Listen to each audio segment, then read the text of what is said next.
To the outside world, Elaine Carter had it all. A hard-working, single mother raising her son, Jason, in a suburban neighborhood known for its tree-lined streets and friendly faces. Elaine's story was one of resilience, balancing a full-time job, managing a household, and still finding time to help Jason with his school projects. Jason, a 15-year-old high school sophomore, was everything a parent could hope for, or so it seemed. Quiet and reserved, he excelled academically, rarely causing trouble. Teachers praised his sharp mind, and neighbors often commented on how polite he was. But at home, behind the closed doors of their modest, two-bedroom house, there were signs that everything was not as it appeared. Jason had grown increasingly withdrawn over the past year. He spent long hours locked in his room, the faint hum of his computer the only indication of his presence. He stopped inviting friends over and brushed off Elaine's attempts to engage him in conversation. Occasionally, Elaine noticed peculiar behaviors, a notebook quickly shoved into a drawer when she entered the room, a browser window minimized the moment she glanced at his screen. The Carters lived in Meadowbrook, a small, close-knit community where everyone seemed to know everyone else's business.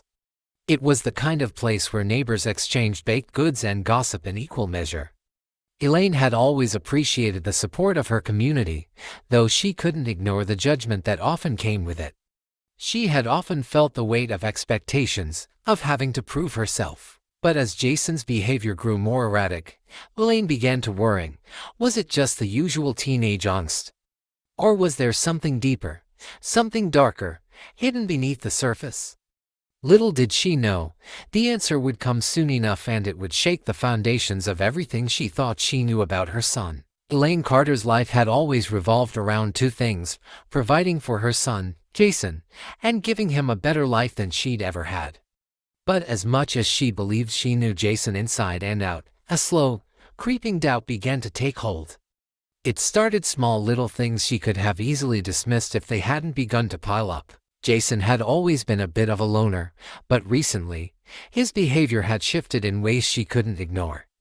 Packages began arriving at the house, addressed to him but with no clear indication of their contents. Elaine didn't pry at first. Teenagers ordered things online all the time, right? But the frequency of the deliveries escalated. Oddly enough, items from around the house started disappearing: kitchen knives, heavy-duty duct tape, even cleaning supplies. Her unease grew one evening when Jason forgot to log out of the family computer. As Elaine went to pay a bill online, she saw his search history, forums discussing obscure and settling topics, and purchases that aligned eerily with the missing household items. She closed the browser quickly, her heart pounding, trying to rationalize what she had seen. Maybe it was just curiosity, nothing more, but the doubt gnawed at her, louder with each passing day. Elaine's tipping point came one evening when Jason hurried out the door for school, leaving his bedroom door slightly ajar. Normally, she wouldn't invade his space. She believed in giving him his privacy. But that morning, something stopped her in her tracks. The drawer she had seen him hastily close the week before was left slightly open. A black notebook peeked out, tempting her curiosity. "I shouldn't do this," she muttered, her hands trembling as she opened the drawer. But the moment she flipped open the journal, any reservations she had disappeared. Inside were pages upon pages of Jason's handwriting. At first, normal teenage musings, complaints about school, hopes for the future. But as she read on, the entries grew darker. He wrote about feeling isolated, misunderstood, and angry. Accompanying these words were crude but disturbing drawings: figures tied up, shadowy outlines of faces, and detailed maps of what appeared to be their neighborhood. Elaine sat back, the notebook slipping from her hands. She wanted to stop there, to chalk it up to an overactive imagination. But the journal was only the beginning. Her next discovery came from Jason's desk, which had always been meticulously organized. Tucked beneath his textbooks was a USB drive. Her hands shook as she plugged it into her laptop, scanning its contents. Elaine hesitated. This was crossing a line, wasn't it? But her instinct screamed at her to continue. Clicking the folder, she uncovered a collection of saved documents, screenshots, and videos. Some were online conversations with usernames she didn't recognize, filled with cryptic and unsettling messages. Others were research on household chemicals and blueprints for what looked like makeshift devices. Then, a video file titled "Final Steps" made her breath catch. As it loaded, she clutched the desk, dreading what she was about to see. The footage showed Jason, his face partly obscured, methodically arranging items she recognized from their home: the missing knives, a roll of duct tape, and a mask. It wasn't just a random video, it was a plan. A carefully orchestrated, step-by-step plan for something Elaine couldn't yet fully grasp but feared with every fiber of her being.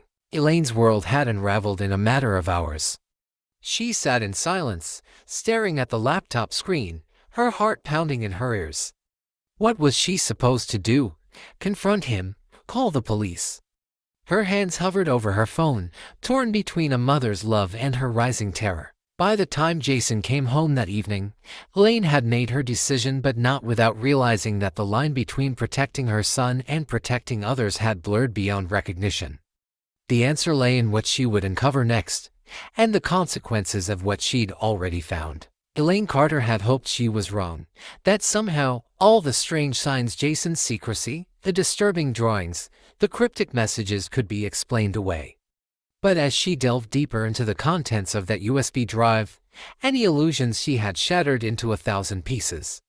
Her son, her shy, quiet, academically gifted boy, had been pulled into a world she couldn't have imagined, a world that was both dangerous and incomprehensible. Jason's digital footprint led Elaine to an online forum that chilled her to the core.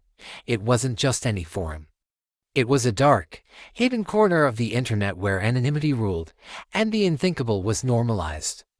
The posts Jason had bookmarked were filled with conversations about breaking societal rules, methods for hiding one's identity, and detailed guides on constructing harmful devices. Elaine's stomach churned as she read his comments. His username, Silent Eagle, was all over the threads. At first, his posts were harmless questions, asking about technology and programming. But as time went on, they became more focused, darker. He had written about his frustrations with the people around him, about feeling invisible and misunderstood. And then, most terrifying of all, were his plans shared with other users who encouraged him, validated him, and pushed him further down this dangerous path. Elaine found a detailed document titled Operation Dawn. It wasn't just a list of vague ideas. It was a carefully crafted, step-by-step blueprint for a devastating act.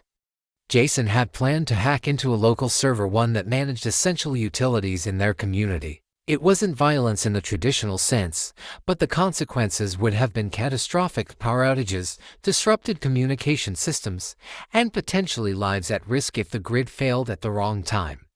The journal entries she'd found earlier now made sense. He had been scouting locations, gathering materials, and building makeshift devices that he had tested in the woods behind their house. His goal wasn't just to disrupt, it was to send a message, one he felt the world needed to hear. Elaine sat at the dining table, the weight of what she'd uncovered pressing down on her.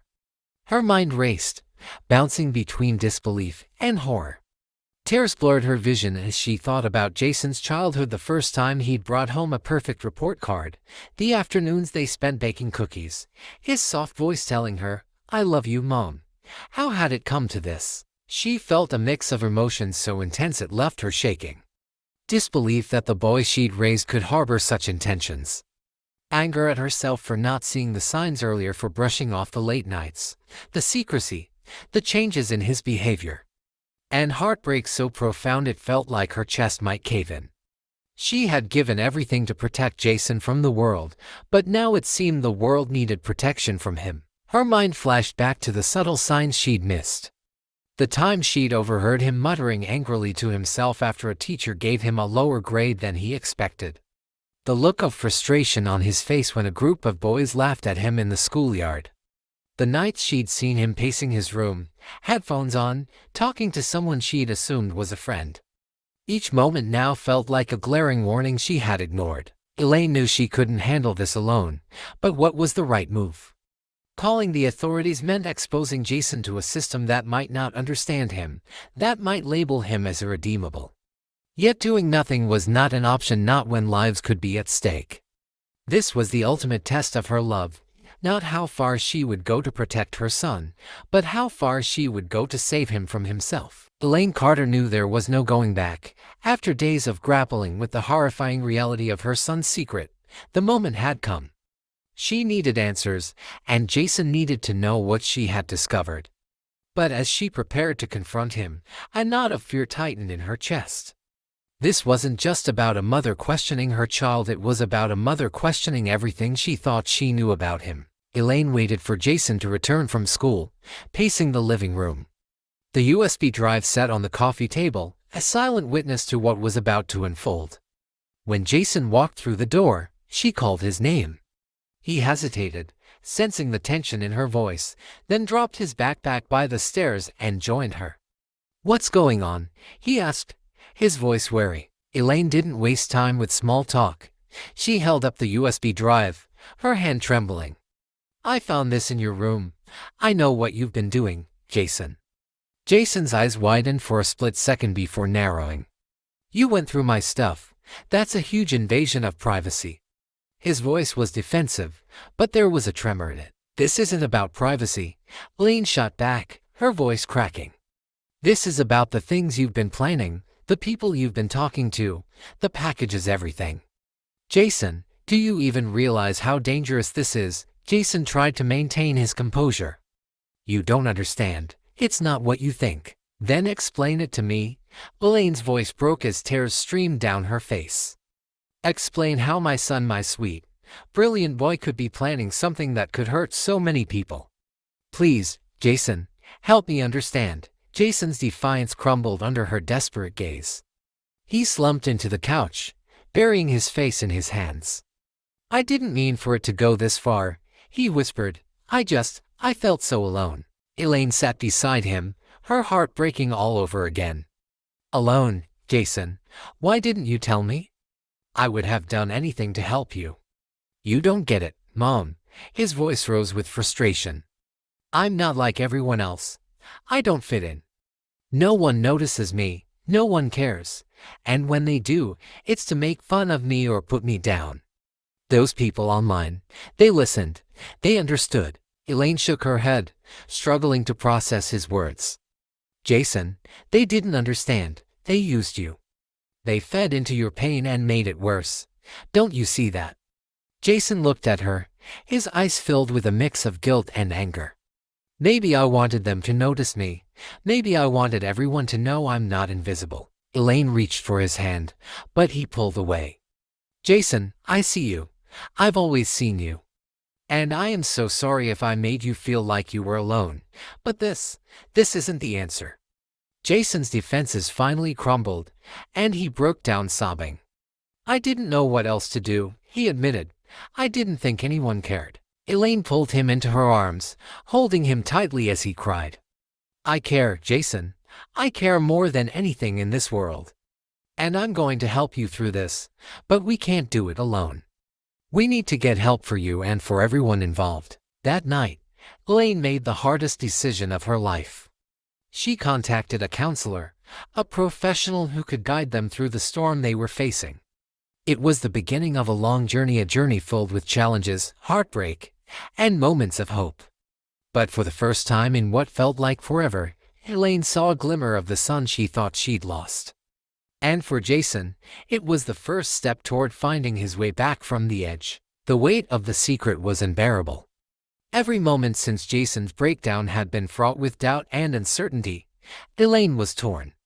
On one hand, her maternal instinct screamed to protect her son, to shield him from the consequences of his actions.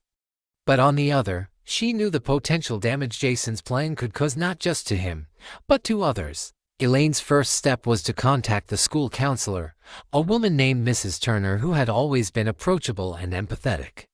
When she explained the situation, Mrs. Turner didn't hesitate.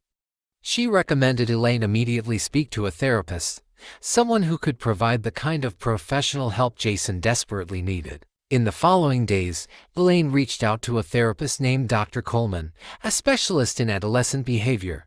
Dr. Coleman quickly arranged an emergency session for Jason, but it wasn't a quick fix. Jason was reluctant to open up. and even more reluctant to admit that he had been influenced by the online community. The conversation was difficult, a battle between Jason's desire to protect his online persona and the growing realization that he had crossed a dangerous line. Elaine also faced another challenge, the decision about whether to report Jason's actions to the authorities. It weighed on her heavily. If she contacted law enforcement, there was no telling how they would treat Jason. Would he be treated as a criminal, or as a troubled teen in need of guidance? Would reporting him to the police make things worse? But at the same time, the risk of inaction was too great. Elaine was not blind to the fact that Jason's plan could cause real harm, and she couldn't afford to ignore it. Jason's compliance with therapy was slow. Every session felt like a battle, with Jason shutting down after a few minutes of talking. The bond between mother and son, once so strong, had become strained. Jason felt betrayed by his mother for revealing his secret, while Elaine felt torn between love and the necessity of ensuring everyone's safety. There were moments when Jason seemed genuinely willing to change. He acknowledged his loneliness, his sense of being an outsider, and the influence the online group had on him. But there were other moments when he resented the entire process, the therapy sessions, the constant reminders of his mistakes, and most painfully, his mother's actions. Elaine didn't know how to bridge the gap between them. She was scared, not just for Jason, but for herself. Could she forgive him for what he'd planned? Could they ever go back to the way things were? Each time she looked at him, she saw the son she had raised, but also the boy who had hidden this dangerous side from her for so long. The road ahead was uncertain. Elaine couldn't undo the damage Jason had caused, and she knew that rebuilding their relationship would take time, patience, and professional help. But there was one thing that Elaine was certain of: she would not give up on her son, no matter how dark the path seemed. For Jason, the journey was just beginning. The therapy, the counseling, and the strained relationship with his mother were all part of a larger healing process, a process that would take time and effort from both of them. Elaine couldn't protect him from the world forever, but she could help him find a way to live in it without resorting to the extremes that had once seemed so tempting. And perhaps, in time, they could rebuild the trust they had lost. The turning point had come not in the form of a single decision, but in the quiet moments of understanding, forgiveness, and love. Months had passed since Elaine Carter first uncovered the disturbing secret her son, Jason, had been hiding.